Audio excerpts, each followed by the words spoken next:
Hey guys, it's Agent Boy 57, and welcome to the bonus episode of Inferno. Last time we burned our house down and escaped into the city of Burnington, which surrounded us the whole time. We finally broke free of the fireplace, the cave, and we saw the light, the real world around us, and we flew off into the sunset with the weatherman. This time I'm going to be talking about everything I haven't talked about yet, which really isn't a lot. Here on this title screen, we can listen to the soundtrack, and that's really all there is to it. You can hear all your favorite tracks, including my favorite, The City Limits, which we really didn't get to hear a lot of last time, but that's really all there is to it. This is exclusive to the Switch release, I believe, and you can see that once you complete a file, you see a sunrise at the very end, along with your total playtime. If you come back in between playing sessions while you're still in the fireplace, you'll see a star for each catalog you've completed. And what happens if you delete a file? Also, don't worry, this is my practice file. You just hear a bunch of children screaming. Once you go back into the file, however, we're back where we started from. You can't go back to the city even if you complete the 100th combo again, and we're back to just buying pointless stuff. So with that, let's get started talking about what I think this game means. Tomorrow Corporation, the developers of this game, were inspired by the U-Log, which is a 17-second loop of a burning log that would play in New York around Christmas time. And Kyle Gabler said, "The program is like a super boring game that some awful company would totally make for the Wii or smartphones." And he then said, "Maybe we could be that awful company, but I wonder if we can start with an exceptionally underwhelming premise, then actually make the game really, really surprisingly good. I want to be taken on a ride and not know where I'm going. I want game designers to respect me enough to not let me know exactly what's going on. Give me hints. Let me not know. Let me figure it out. Totally change the game from out under me."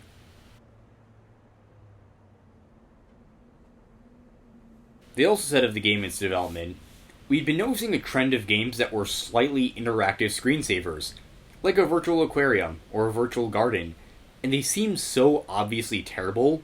We thought it would have been brilliant if the developers had hidden a terrifying plot and genuinely great game but just below the surface, and maybe only a few players would ever discover it. We love the idea of creating something that appears to be a silly casual game on the surface, but that gradually becomes a little self-aware, maybe a little terrifying, and keeps going. A fireplace simulator seemed like a good, suspiciously simple cover." That right there is one of the reasons I really like this game. It starts off as seemingly just an ordinary simulator, but you get the sense that there's more to it than it seems, that there's more going on beneath the surface. There's some obviously really creepy undertones that gradually become more prominent as the game goes on, and you start to wonder if there's anything more to it. And it becomes clear that there is something going on behind the scenes. This is a world where everyone has shut themselves away because everything's getting colder, and children are being urged to burn things to keep themselves warm. So it seems like an emergency that people are trying to hide from. So there are obviously some very strange undertones to this game that are pretty obvious. And as you go on, it becomes more pronounced. And there's always the question of, is this going to end? There are clear goals here, which is to get all the catalogs and see what happens, and there is a story that occurs, sort of. But you're always wondering, is there anything more to it than just buying things? And let me just say, the satisfaction of finally getting that ending took me away. I actually got spoiled on what the ending was. Even though I knew it was coming, I still wasn't expecting it to be like that. And it still felt like as if I had genuinely not been expecting it. And it's one of those endings that has always stuck with me. And no matter how many times I replay this game, I'm always blown away by it and just how impactful it is. To finally have your suspicions that there's more to this game confirmed, that there really is, that's not just a fireplace simulator. There's a world around it, a lore, and all that stuff. So, that brings me to the question of, what does this game mean? What is it trying to say? For starters, Little Inferno is largely a satire of the games Kyle Gabler mentioned. Those free-to-play, pay-to-win games that basically they just grab your attention and they ask you to spend money to unlock things, and they don't really give you anything in return. They're not enriching or valuable, they don't have anything to say, and they're essentially just time wasters.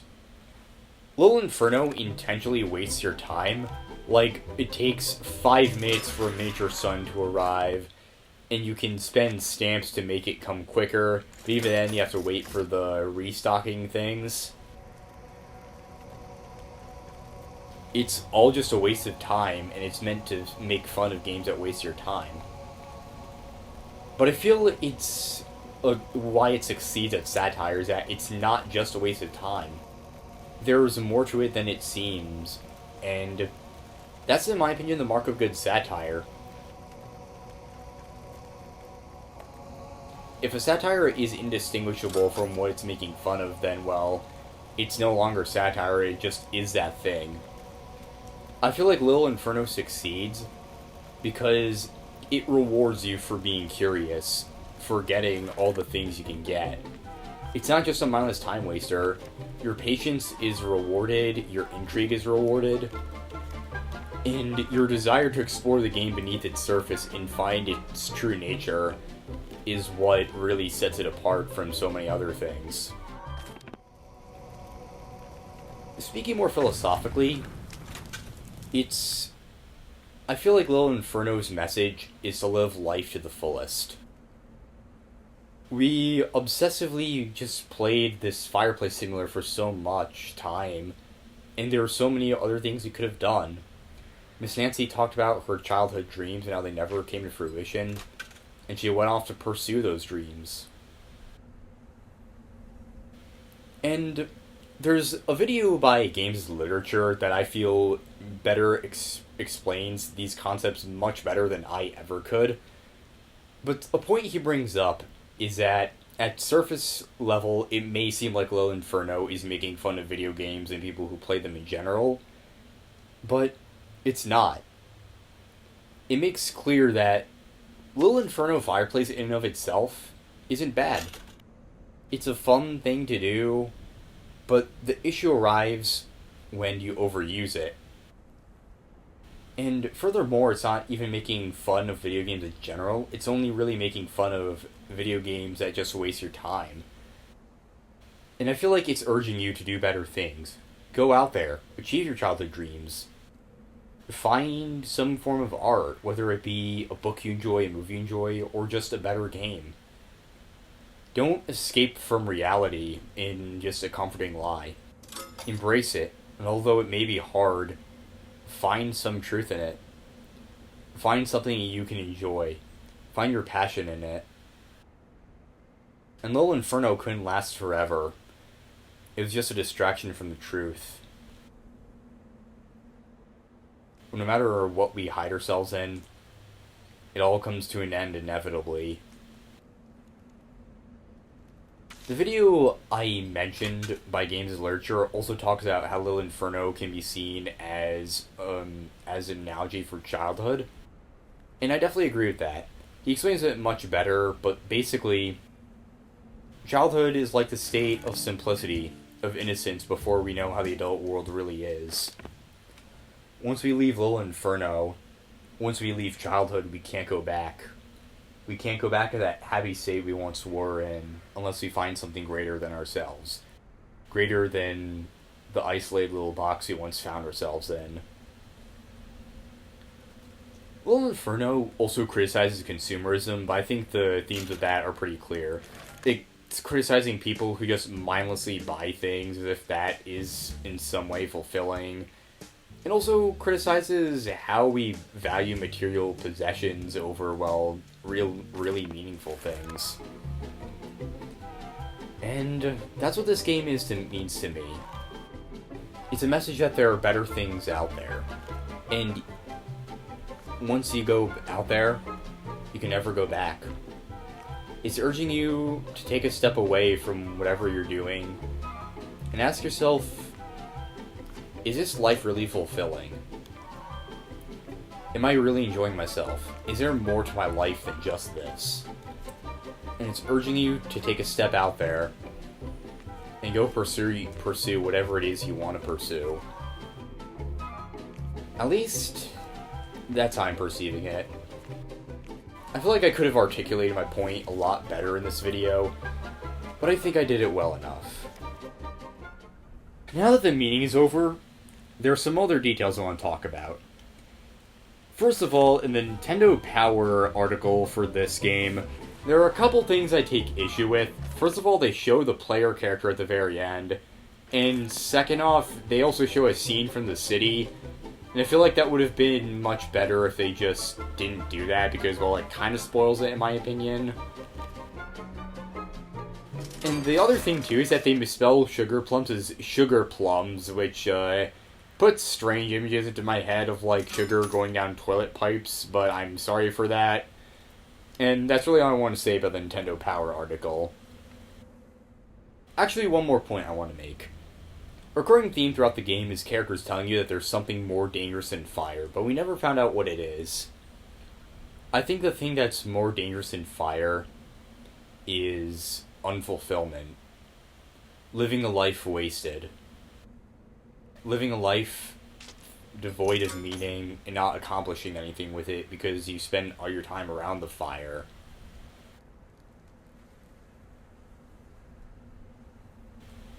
At least, that's what I take away from it.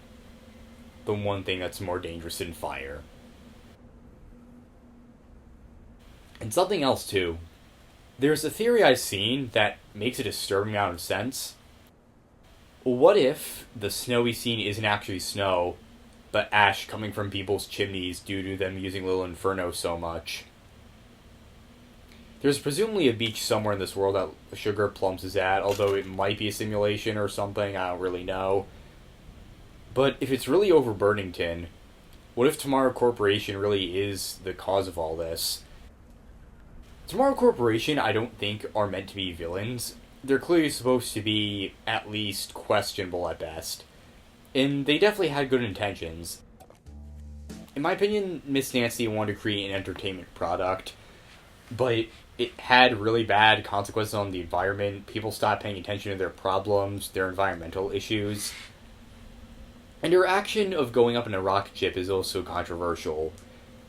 Is she just someone with the purest intentions who everything went bad, and she just was tired of all and wanted to accomplish her dreams? Or is she a greedy CEO who is trying to escape responsibility for the consequences of her actions? I don't really know. I feel like it's definitely somewhere in the middle, and I definitely don't think Miss Nancy is just your average heartless CEO. I do feel like she genuinely had good intentions, but the consequences are undeniably pretty bad. And whether she did the right thing by leaving, I'm inclined on the side to say it wasn't the right thing, but I can't help but feel glad for her that she finally went out and accomplished her dreams.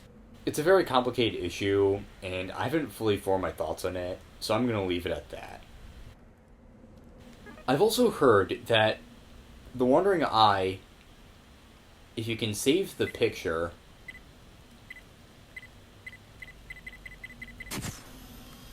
it actually shows the player character.